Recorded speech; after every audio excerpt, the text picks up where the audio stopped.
Il est 8h15. Je vais retrouver notre invité politique, député Rassemblement National de Lyon. Bonjour Julien Audoul. Bonjour. Merci d'avoir accepté l'invitation d'LCI ce matin. Un mot tout d'abord sur ce cyclone qui touche ce département français. Vous suivez ça de près aussi, j'imagine? Bien sûr, ce sont nos compatriotes et j'adresse un message de solidarité et à nos compatriotes qui sont encore une fois dans l'angoisse de vivre ces heures, et j'espère que l'État sera au rendez-vous pour leur apporter tout le soutien nécessaire, toute l'assistance nécessaire. C'est dans ces moments-là aussi qu'on constate qu'on est une nation et que cette nation doit être unie quand il y a des périls. Ça veut dire que c'est pas le temps de la polémique politique, pour dire les choses simplement? Non, pas du tout. Là, on a des compatriotes qui sont dans l'angoisse, qui ont peur, qui voient passer encore une fois un cyclone extrêmement périlleux. Donc là, l'heure n'est pas à la polémique, l'heure est au soutien et à l'unité autour des hommes et des femmes qui vivent ces heures. Gabriel Attal était place Beauvau hier soir pour marquer justement la mobilisation de l'État pour l'ensemble de nos compatriotes. C'est un de ses déplacements multiples depuis sa nomination à Matignon. Est-ce que vous saluez son énergie et son action ? Non, mais il faudra beaucoup plus que des déplacements pour que les Français voient de l'action. Vous savez, Monsieur Attal fait beaucoup de communication. Il reprend, je dirais, le fil de Monsieur Macron, dont il est peut-être le fils spirituel.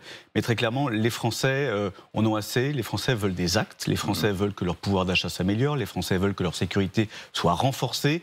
Les Français veulent aussi qu'ils aient des gouvernants qui arrêtent de les prendre pour des imbéciles et qui agissent concrètement pour leur quotidien. C'est-à-dire quoi, les prendre pour des imbéciles? Vous savez, quand vous avez un certain nombre de ministres qui mentent allègrement, comme Mme Oudéa-Castéra... Elle a dit qu'alors, la nouvelle ministre de l'Éducation a scolarisé son enfant dans le privé. Elle a dit initialement qu'elle avait déplacé du public au privé pour des raisons d'absence de professeurs. Nos confrères de Libération disent qu'il s'agissait en fait d'un problème de classe. Ils voulaient sauter une classe, ses parents voulaient le faire sauter une classe. Et a priori, si j'en crois l'un de vos confrères encore ce matin, qui avait son enfant dans la même école que la ministre, effectivement, il n'y avait pas des paquets d'heures qui n'étaient pas. Mais ça veut dire quoi? Ça veut dire que c'est la disqualifie, selon vous? Mais vous savez, Mme Oudéa-Castéra, comme M. Darmanin, sont des professionnels du mensonge. Je rappelle l'histoire du Stade de France, où on avait incriminé les supporters anglais. Finale de la Ligue des Champions de football. Exactement, à la place des racailles qui avaient semé la dévastation. Je rappelle aussi qu'elle avait menti en commission d'enquête sur sa rémunération. Est-ce que c'est plus important que l'action qu'elle va conduire? Est-ce que vous ne préférez pas attendre les mesures éventuellement? La parole publique est importante. Le respect de la parole publique, c'est fondamental pour que les Français croient en leurs responsables et croient en leurs ministres. Et très clairement, Mme Oudéa-Castéra, en 48 heures, c'est totalement démonétisé. Donc vous demandez son départ ? Je veux dire, encore une fois, que ce soit elle ou un autre, malheureusement, c'est la même politique. Il faut dire les choses clairement, Monsieur Audoul. Par exemple, Madame Rousseau, qui est comme vous députée, a posté un message. Madame Rousseau, ça vous non, vous êtes députée comme elle. Oui, bien sûr.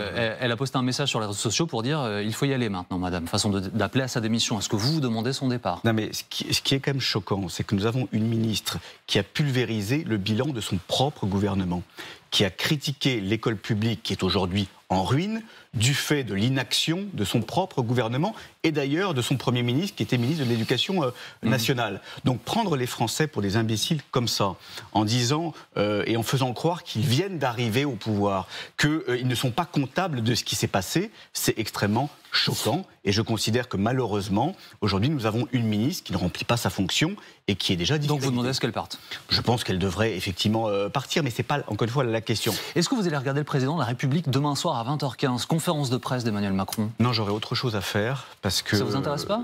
Non, ça ne m'intéresse plus depuis 7 ans, vous le savez.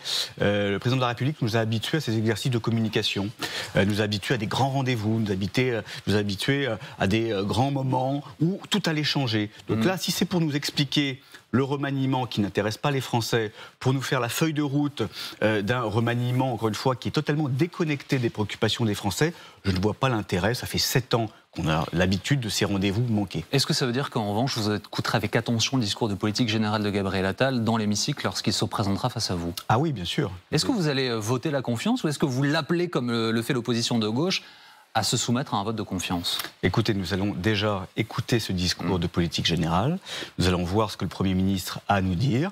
Nous allons voir s'il y a un changement de cap, ce que nous doutons évidemment. Et ensuite, nous aviserons. Mais vous le savez, rien n'a changé avec ce remaniement.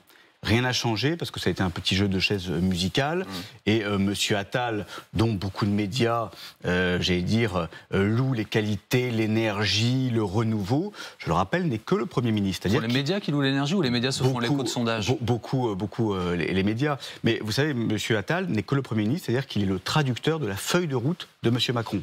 C'est-à-dire que la politique qui a fait tant de mal aux Français depuis 7 ans, elle va se poursuivre avec Monsieur Attal, n'en déplaise à tous ceux qui espèrent le changement. Interview très intéressante de Marine Le Pen dans le journal du dimanche hier, qui présente un ticket présidentiel, donc elle réaffirme qu'elle sera candidate en 2027 et présente Jordan Bardella comme son Premier ministre.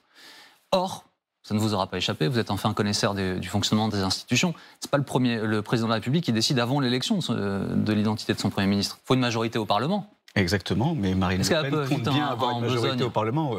Vous le savez, dans nos institutions, avec le quinquennat et la suite des élections présidentielles et législatives, quand les Français donnent une majorité, en tout cas donnent une couleur politique pour le président de la République, ils lui donnent les moyens de gouverner. La plupart du temps... Vous ne cessez de dire qu'Emmanuel Macron, par exemple, n'a pas de vraie majorité. Mais parce que M. Macron avait été entaché de 5 ans de pouvoir et que les Français ne voulaient plus de sa politique. C'est pas un peu rapide ?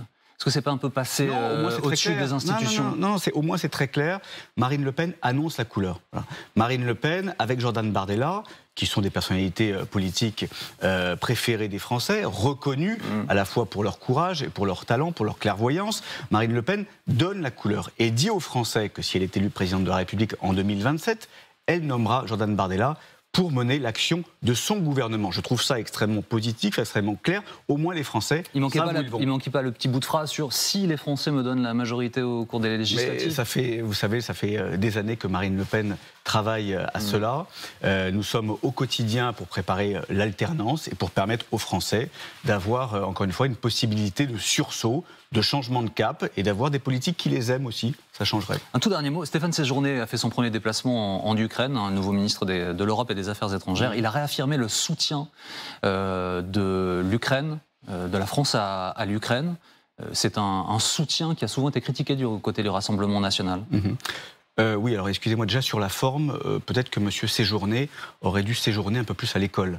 Parce que de voir un ministre des Affaires étrangères aussi étranger à la langue française, je trouve ça profondément choquant et même révoltant. L'abaissement du Quai d'Orsay avec les propos de M. Séjourné fait très peur. Et ça en dit long, excusez-moi, sur les principes fondamentaux de la République, 3 fautes de français en 5 minutes d'interview. Si on commence à relever l'ensemble des fautes de français de l'ensemble de la représentation nationale, vous êtes sûr qu'au Rassemblement national, il n'y a jamais eu de faute de conjugaison? Excusez-moi, quand on est au Quai d'Orsay et quand on a la charge de représenter la France à l'étranger, la moindre des choses, c'est de parler sur le fond, pour terminer. Sur le fond, la position française réaffirmée? Mais sur le fond, et vous le savez, Marine Le Pen a toujours été très claire, le soutien au peuple ukrainien, la condamnation de l'agression russe, évidemment. Ensuite, vous savez, il y a des lignes rouges pour nous éviter un engrenage qui serait mortifère pour notre pays. L'objectif pour nous, c'est de pousser la Russie et l'Ukraine à la table des négociations. C'est une grande conférence de la paix, parce qu'on ne sortira pas de ce conflit par les armes, tout le monde le sait. Merci beaucoup, Monsieur Odoul, d'avoir été l'invité du 6-9 ce matin.